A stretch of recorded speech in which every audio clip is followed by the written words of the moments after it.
Mariing kinondena ng Maguindanao del Sur LGU ang panibagong insidente ng pagpapasabog sa bayan ng Buluan.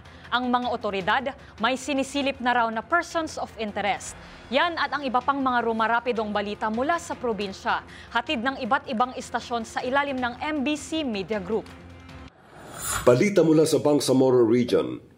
Mariing kinukundina ng mga lokal na opisyal ng Buluan LGU sa panguna ni incumbent Municipal Mayor Datu Baby Dats Mangudadatu at ama nitong si Ibrahim Joe Mangudadatu ang panibagong karahasan ng pagpapasabog kagabi sa barangay poblasyon ng Buluan, Maguindanao del Sur kung saan bumagsak ang umano'y bala ng M79 sa labas na bahagi ng compound residence ni UBJP Vice Gubernatorial Candidate Ustad Hisham Nandu. Dismayado naman bilang residente ng Buluan si former Congressman Ismael Toto Mangudadatu dahil sa wala naman siyang mapagtanungan sa sitwasyon sa bayan ng Buluan na kasalukuyang under COMELEC control. Maging ang election officer umano ng Buluan ay hindi sumasagot sa kanilang mga tawag. Sa kanyang panig, hindi naman makapaniwala si Ustad Hisham Nandu na gawan siya ng ganitong uri ng karahasan. Ang pang-aataking ito ayon sa kanya ay atake sa demokrasyang umiiral na dapat ay igalang ninuman.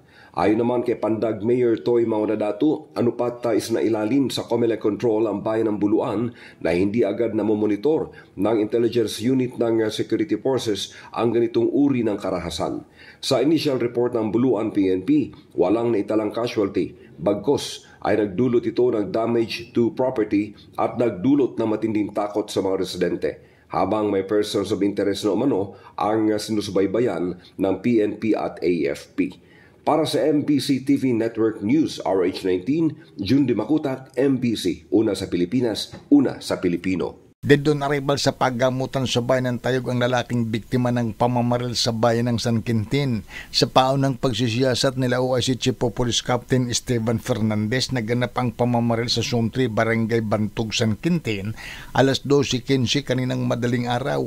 Ito pa lamang ang inilalabas na impormasyon ng San Quintin PNP hinggil sa pangyayari dahil sa nagpapatuloy pa ang ginagawa nilang investigasyon hanggang sa ngayon. Subalit tiniyak ni Captain Fernandez na gagawin nila ang kanilang magagawa upang matukoy ang suspect at para mabigyan ng hustisya ang pagkamatay ng biktima. Para sa MBC TV Network News, ito si Freddy Fajardo, Aristartit, una sa Pilipinas, una sa Pilipino. Sugatan ang driver ng tricycle at isang pasahero nito nang salpukin ng isang minibus sa National Highway ng UAP Zone 1 Katarman kahapon. Ayon sa report ng PNP, ang dalawang sasakyan nasa maghiwalay na direksyon at pagdating sa nasabing lugar, sinalpok ng nasabing minibus ang nakakasalubong nitong tricycle. Lumalabas sa investigasyon dahil sa sunod-sunod na pag-overtake ng mga motorsiklo doon sa nasabing bus, biglang napapreno ang nasabing driver. At sa biglang preno nito, nawalan ito ng kontrol, lumihis sa ibang linya at nasa pole ang kasalubong na tricycle. Sa sobrang lakas naman ng impact sa pagkakabangga, nagpaikot-ikot pa sa kalsada ang nasabing tricycle.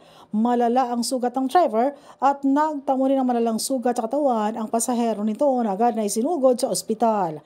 Parehong nagtamo naman ng sira ang dalawang sasakyan na ngayon nasa kustudiya muna ng Barangay UAP Zone 1. Ang nasabing minibus, minamaniw ng isang 39 na taong gulang, samantalang tricycle naman ay minamaniw ng isang driver na 51 taong gulang. Ang pasahero naman ay nakilala o isa itong estudyante na isang 21 taong gulang. Reckless imprudence resulting to physical injury ang kakaharapin naman ng nasabing driver.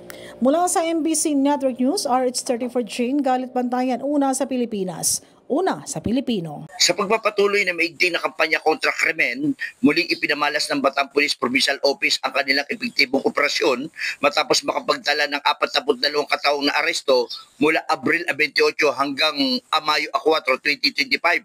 Sa ulat ng Bataan PNP na pinamumunuan ni Police Colonel Marites E. Salvadora, 18 sa mga ito ay kinilalang mga drug personalities kung saan nakumpiska ang higit 1 milyong pisong halaga na shabu. Samantalang 14 naman sa mga naaresto ay mga wanted person kabilang ang 2 most wanted person at 12 other wanted person.